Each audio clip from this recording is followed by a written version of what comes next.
Well, hello, everyone. I'm James Dobson, and you're listening to Family Talk, a listener-supported ministry. In fact, thank you so much for being part of that support for James Dobson Family Institute.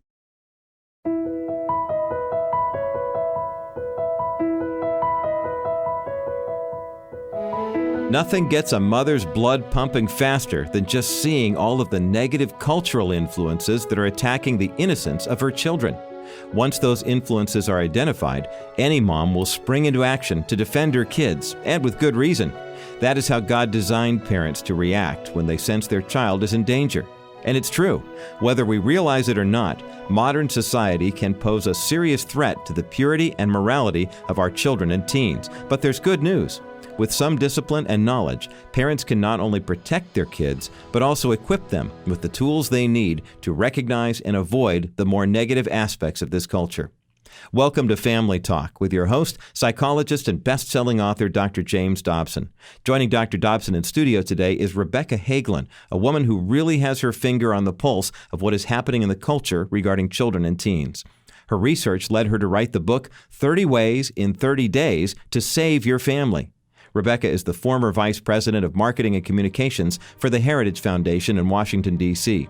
Here now is Dr. James Dobson to introduce today's guest here on Family Talk. Rebecca, the last time you were here, I said, and I repeat, you don't look tired enough or old enough to do that job, but you're obviously giving priority to your family and writing and speaking and all the other things you're doing. I could not have written this book had it not been for you. I just thank you for what you've done. And there are so many people like me who've been inspired by your work to carry that torch. Thank you. And on behalf of many people here who are doing things for parents, I appreciate that comment. You realize that when it comes to family life, there's not a lot that's new, but we put it in a new package, and you're doing the same thing. And along comes a new generation that has not been over that road. And so we're trying to communicate with them just like you are. That's right. The timeless principles still work. Yeah. We don't have to remake the principles. Yeah. It's just applying them to the new challenges that parents face. That's right. Rebecca, I've been told that you almost didn't write this book. Right. After writing the first one, and it was a very successful book, why did you almost bail? Why did you consider not taking the challenge of writing this book? Fear, basically, because I still have 3 children. And somebody that I respect very much saw my first book in the window at a bookstore in Washington. And of course, it was about family and the culture. And she said, "Rebecca, you must be very brave or very foolish to write a book on parenting when you still have kids that can embarrass you." And I really let that seed take root in my heart and started thinking, wow, I am an imperfect parent, and I do mess up, and I have to apologize to my kids, and sometimes I wimp out in the battles. Who am I to say anything to other parents? And then really through counseling with my pastor at my church and people in my small group, we have a small group that meets on Tuesday nights, really went over with them my thought process, because I felt in my heart after the first book that there were some real practical tools and tips I could pass on to other parents to make their job easier. And you don't have to be perfect to do that. That was the realization. You don't have to be perfect. Basically, it was kind of pride saying that you have to be perfect in order to help other parents. You know what I said about that when my kids were young, and I think you'll agree with this, that the principles that we write about and talk about didn't come from us, as we've said. Most of them can be found one way or another in Scripture, but certainly in the experience of parenting for 2,000 years or more. And they are right.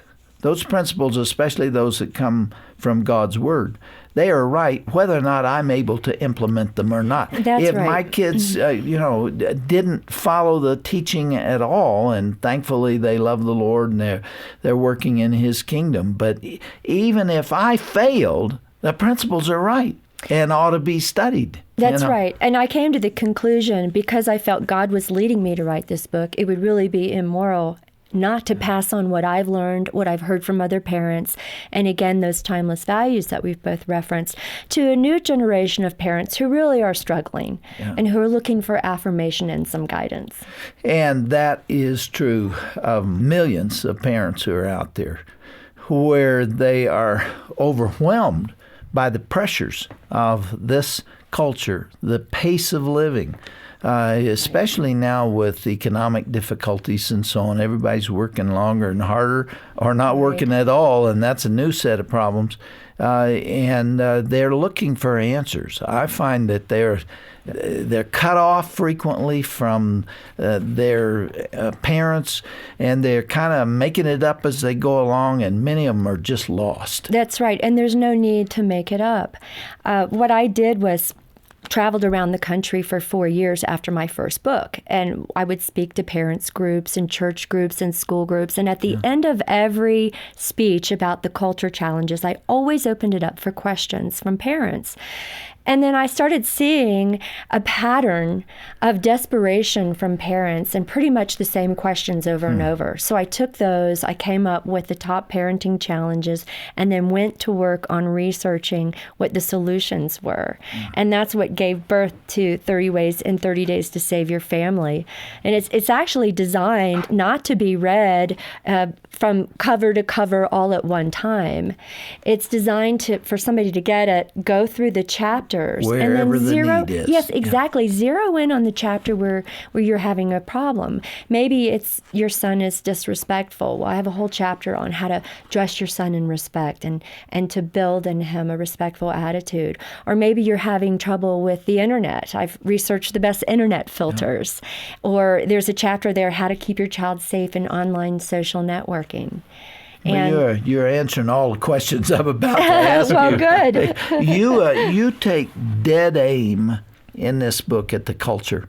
Yes. And you feel, as I do, that the culture is really designed to drag your children away from the values and principles that you've taught and to twist and warp them.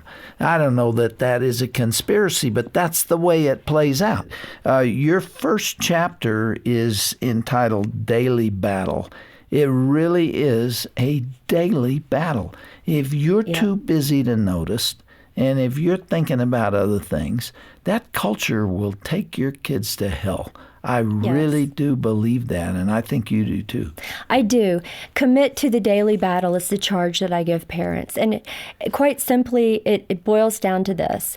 As a mother who had 3 teenagers in her house at one time, I found that it made all the difference in the world if I woke up in the morning and I said, "Dear Lord, please help me today, on this one day, to pass on your values to my child, to make sure that I speak to them warm words of love and encouragement today, that I show them in some physical way that I love them, that I'm committed to them for the long haul, that I'm watching their back, one day at a time, that I'm there helping show them the way."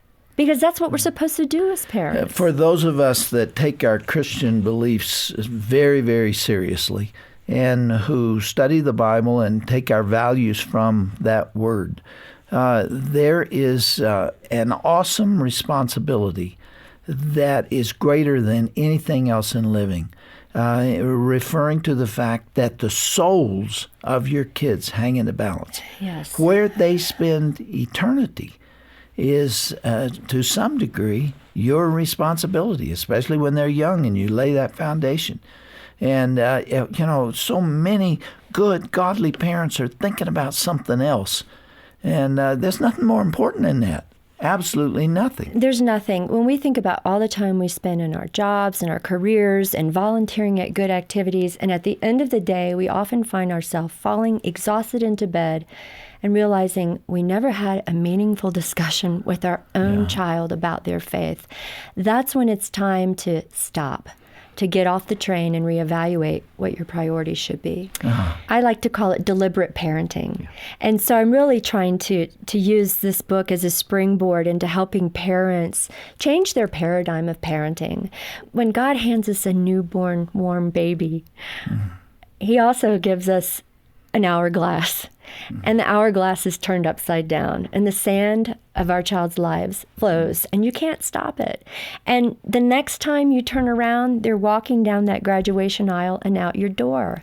You're right there, right now. I am. You've number already 3. sent 2 kids off to college, and that hourglass, that sand in the hourglass, is running out. How do you feel about that? I'm very sad about it, I will say, because I love children. I love teenagers. I love the banter in our home. Any given week, we'll have between 15 and 30 teenagers in our home. It was designed by that. Call me crazy.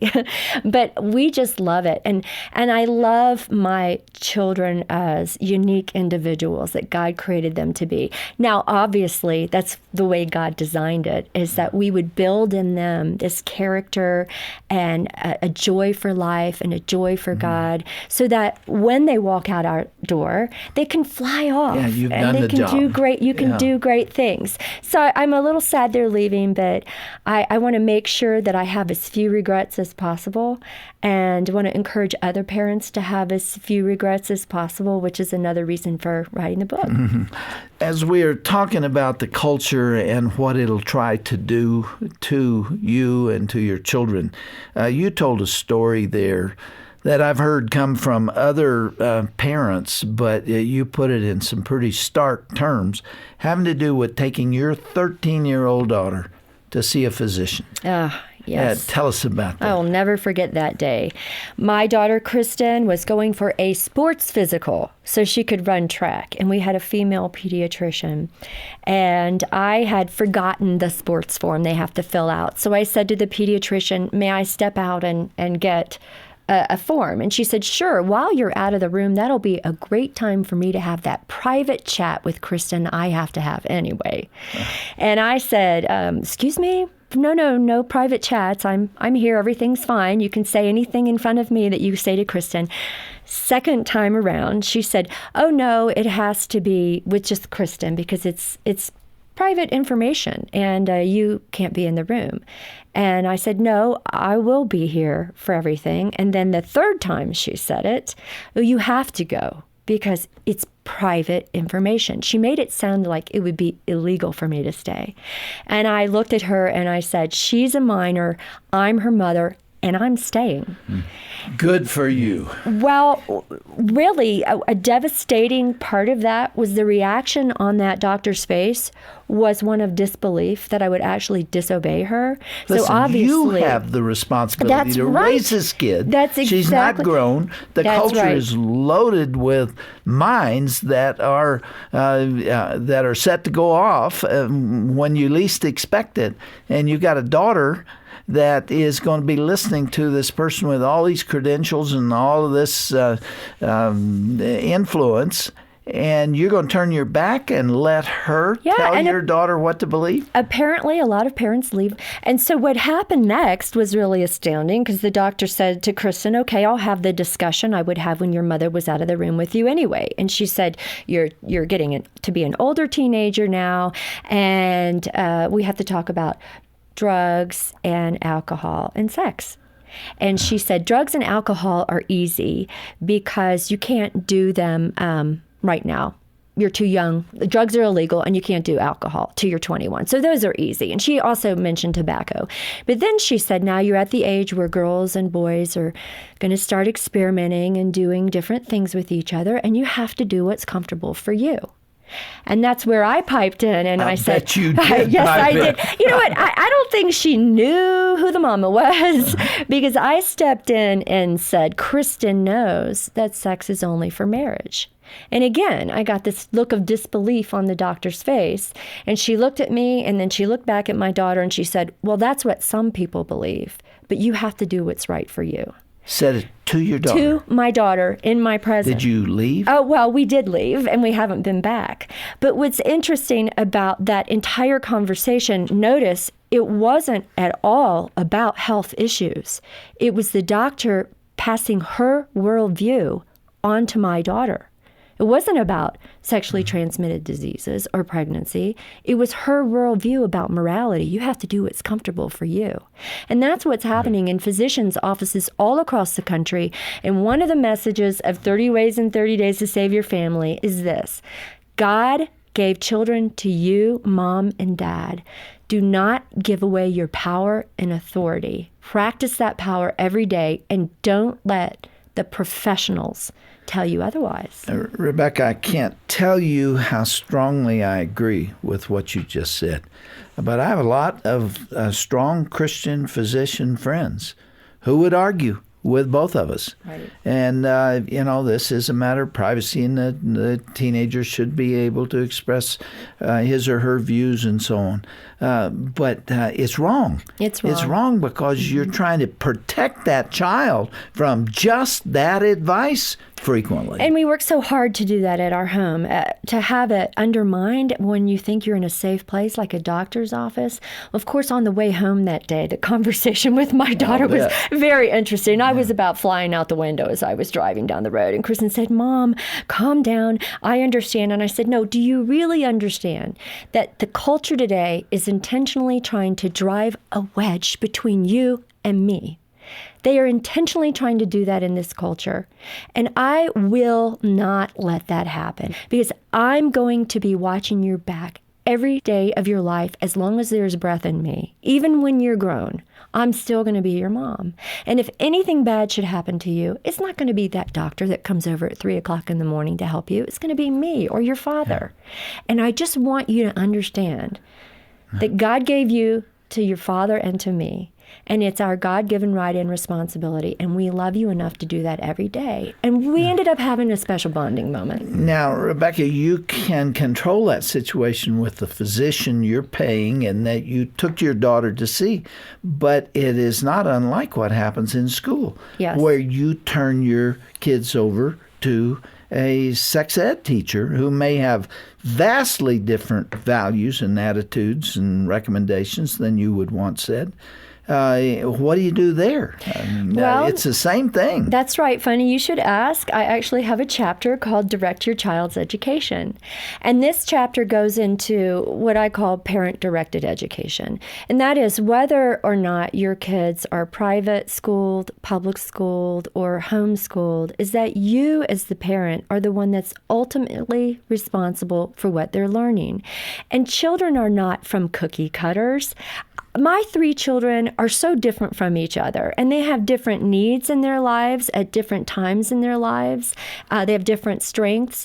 And so I really encourage parents to march to the beat of your own drummer in your family's life. Don't let some professionals say, "We're going to take your kids for the next 12 years and we'll educate them and you can go do your job at work or you can have fun." Be involved in your child's education. Be the one that helps them develop their worldview. Yeah. We are today, like never before, in a clash of worldviews.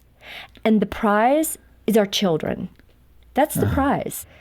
And we as parents have to realize that. This is not about fun entertainment or an educator expanding your child's mind to understand different things. It is a direct battle for the hearts and souls of your children. My dad had the same beliefs and attitudes toward parenting that we're describing here as it related to the church. And my dad was a pastor. But he said, when my child, in that case me, chooses to make a move toward God, I want to be there. I don't want him out in a youth group someplace. I mean, there's a place for a youth group, but there is also a place for your son or daughter participating in adult service. Yes. Because then you can talk about what is said, what the pastor had to say, and you're part of it. I think the theme is the same in all cases. It is being involved in your child's life. That's right. A lot of times when people like us in this room right now talk about our values and the culture, A lot of times the world says, oh, your house is a negative house. It's all about a list of do's and don'ts. And one of the messages of 30 Ways in 30 Days is that when you parent God's way and when you are involved in the intimate details of your child's life and they know that you care, your whole family discovers a real joy in family life. Mm-hmm. There is joy in family and joyfulness in parenting when you take the time to do it. Mm-hmm. Rebecca, you have a chapter on heroes. I think that's really good. Explain what you were trying to do there.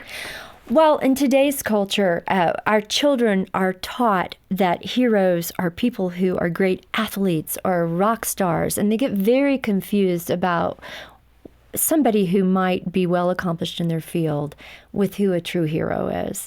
And it's very important that we set in front of our children true role models and heroes. And a hero is somebody who's willing to sacrifice their life or their livelihood or their family or their worldly goods on behalf of someone else. They're hard to find these days. They are hard to find these days because our culture doesn't tell us to look for them, but heroes are all around us. They're in our armed services. They're in the pastors in our churches who give up a lot of worldly goods to pastor people. There may be the older man down the street who fought in World War II, who really sacrificed a lot of years of his life. And I really encourage parents to look for heroes so your children understand that sometimes principles are worth dying for and making great sacrifices. Because if we don't teach our children about heroes, I'm afraid that in 20 or 30 years, we may not have children anymore who understand the principle of living for freedom and dying for freedom if necessary. And our kids need to have, again, something that they can follow, that's a shining light that teaches them how to live their lives.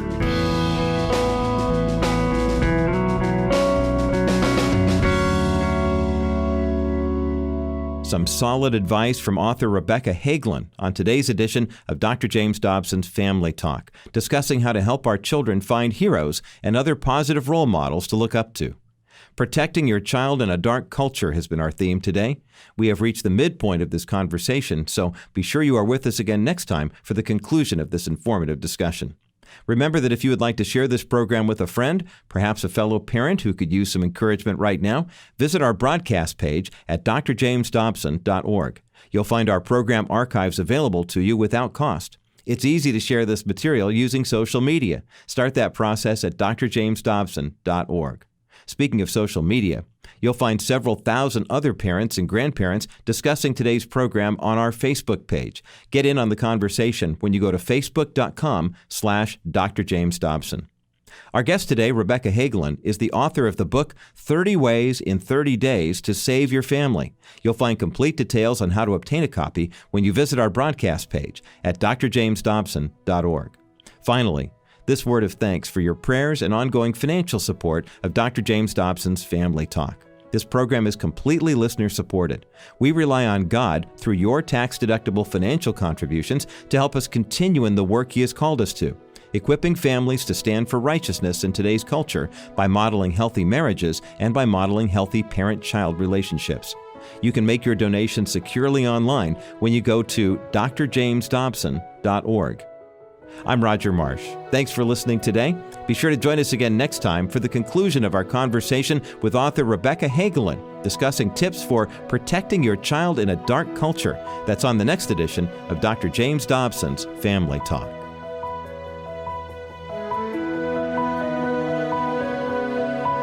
This has been a presentation of the Dr. James Dobson Family Institute.